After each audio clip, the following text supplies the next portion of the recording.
dedicated to Eastern and Southern Kentucky. This is WYMT Mountain News Weekend Edition.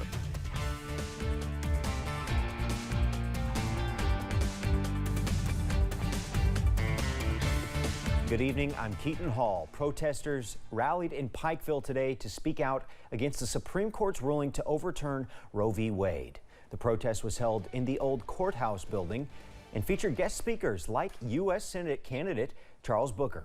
Organizer Cara Ellis says they want their voices to be heard. We honestly don't really know how to move forward with action, but we're hoping that a rally brings more awareness, and also that I know that generally when we think about something like that, it affects women, and of course it does, but we want to show that it also affects trans people. It affects many different people from different communities. We're going to have more on the Pikeville protest tonight at 11. Most Americans reportedly disapprove of the Supreme Court's decision to overturn Roe v. Wade. That's according to a CBS News YouGov poll conducted Friday and Saturday in the immediate wake of the ruling. The poll found that 59% of U.S. adults disapprove of the court's decision.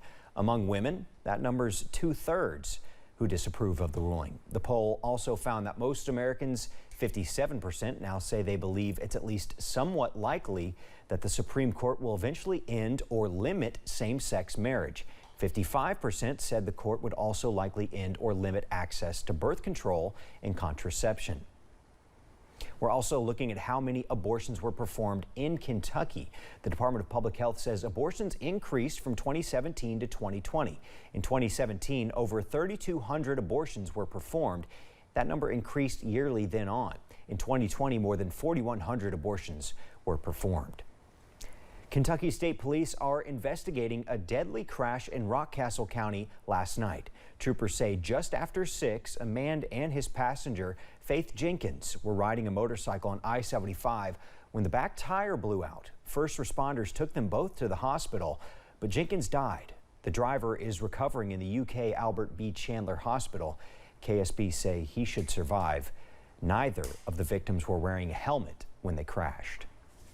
A trail at Red River Gorge was closed today because of a small wildfire. Officials with Wolfe County Search and Rescue say the Shell Towie Trace Pincham Trail was closed between Rush Ridge Trail and Rough Trail.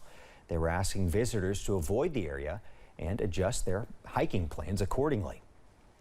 The Knox County Sheriff's Department is asking for your help in locating 2 stolen vehicles. The green Honda Rancher ATV was stolen in the Gray area on June 22nd, and a 2016 Harley Davidson was stolen from Standard Avenue on June 23rd. Knox County dispatchers ask you give them a call if you've seen either vehicle at number 606-546-3510. This year is the first year since 2010 that horse mania is back in Lexington, but a recent string of vandalisms of the horses is upsetting some community members. Julia Sander spoke to someone from LexArt to see the right ways to view and respect the public artwork. Horse Mania is a special arts project that fills the streets of Lexington. But instead of enjoying the attractions, some people are turning to vandalism. Artwork can be found on almost every corner of downtown Lexington. The art is supposed to inspire people and shed light on the art community's hard work. But recently, people are jumping on the artwork and vandalizing the horses in different ways. They're made of fiberglass, so they're very fragile and could break or snap at any moment if sat on. Ann Di Boyer with Lex Arts says they're meant to be looked at, and it's heartbreaking and disrespectful to the artists and others in the community. Every community probably faces it, but it's always just a couple bad apples don't quite understand the concept. So what we're saying is the horses and the foals, they're really not, they're beautiful, expensive pieces of art, and it's not meant for horsing around on.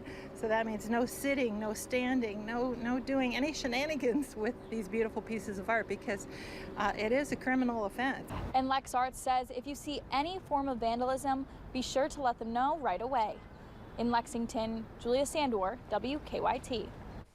According to Lex Arts officials, these pieces of art can be worth upwards of $20,000, so they're asking people to respect the horses in downtown moving forward. A trail system here in Perry County has now broadened its horizons to welcome mountain bikers, helping one organization to host Perry County's first ever mountain bike race. WYMT's Alyssa Williams spoke to event organizers to learn more. A trail system that was developed in the last 5 years is now being used by mountain bikers from across the Commonwealth. It first started off as just a personal need, and then I realized how many people wanted the same thing that I wanted, so we had tons of city and county support that brought us to this point. In partnership with the Perry County Trail System, the Bluegrass Mountain Cup held a mountain bike race in Perry County on Sunday. And we're, excited for how this season's went and to bring this to Perry County for the first time and hopefully be back next year. The Bluegrass Mountain Cup kicked off a weekend full of racing on Saturday with the inaugural Kiss the Goat trail race, then finishing off their mountain bike racing series on Sunday. What Pathfinders, Perry County, and specifically Ben Brahman, the trail builder here, has done is just quite amazing. I would argue they're one of the best trail systems in the state.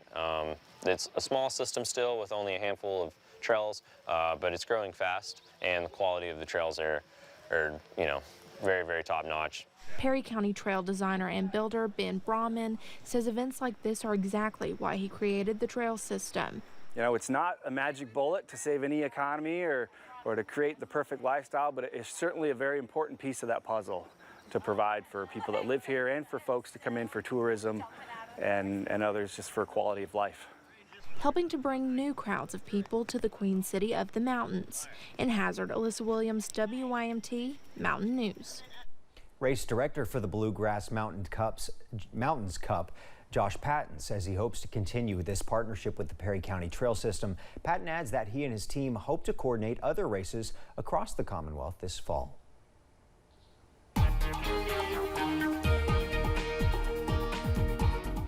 Well, showers and storms continue across the mountains as we close out this weekend. Let's take a live look outside the WYMT studio as rain continues to fall here in Perry County and temperatures across the mountains. We are below average actually today in the upper 70s to lower 80s in spots. 84 for Monticello, 79 for London and Manchester, 78 in Prestonsburg, and 73 for Pikeville and Jackson. And here is a look at pinpoint Doppler, and showers and storms continue across the mountains this afternoon. The heaviest on the board over portions of Campbell and Claiborne County, Tennessee. Looking at a severe thunderstorm warning there, and this will go until, let's check this out. This is new tonight. This severe thunderstorm warning will last until, let's see, 6:45, so about another 40 minutes or so for that severe thunderstorm warning there over Campbell and Claiborne County, and this will last until we go into the overnight hours as well. A few more showers and storms are possible. Temperatures falling into the middle and lower 60s. I have your complete forecast coming up in just a little bit. Keaton. Thank you, Cameron. And as you were saying, scattered thunderstorms are moving through our region this evening, and Kentucky Power crews, well, they're ready to respond if outages occur. Kentucky Power shared this image to their Facebook page showing the ideal outage kit. Kentucky Power recommends you charge your phones, stock up on batteries, first aid, water, and flashlights, just in case you experience any outages from severe weather. The 4th of July is just over a week away, and now firefighters are reminding everyone to stay safe around the fireworks. The Zoneton Fire Department has these safety tips to keep your July 4th celebration injury-free. Wear safety glasses, follow the instructions, and light the fireworks off at a flat level ground that's 200 feet away from your home and other people. Be sure the fireworks won't land in a dry bush or anything that might start a wildfire. And you have to be careful around all fireworks, even the little ones. The sparklers that everybody likes to give the little kids and let them play with, they burn somewhere 1,800, 2,000 degrees. These things can hurt you in a moment's notice, and it turn your fantastic party into pretty much a disaster. Tracy Key, the Zoneton Fire Marshal, says the best way to avoid trouble, well, that's to leave it up to the professionals. Still to come at 6, shipments of baby formula finally make their way to America from Germany. And as scattered showers and storms continue into tonight, and some of those could be strong. I have your complete forecast coming up.